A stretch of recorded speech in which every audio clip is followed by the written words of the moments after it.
आज आए हैं हम लोग फैट वैली पे।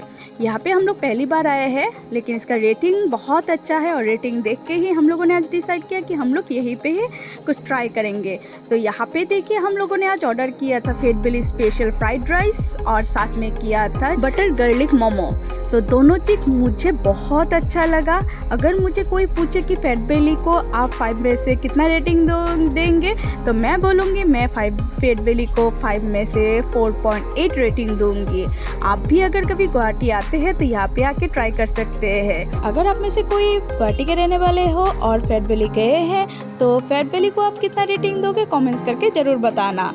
और आप लोग सोचते होंगे कि मैं हर टाइम ख़राब ही रिव्यू देती हूँ। जी ऐसा कुछ नहीं है, जो ख़राब है वो ख़राब है, जो अच्छा है वो अच्छा है, क्योंकि हम ख़राब को अच्छा नहीं बोल सकते और अच्छे को ख़राब नहीं बोल सकते। तो इसी के साथ मैं आज का वीडियो ख़त्म करती हूँ। मिलती हूँ नेक्स्ट वीडियो में। आज के लिए टाटा बाय बाय, शुक्रिया। कमेंट सब्सक्राइब करना मत भूलिए।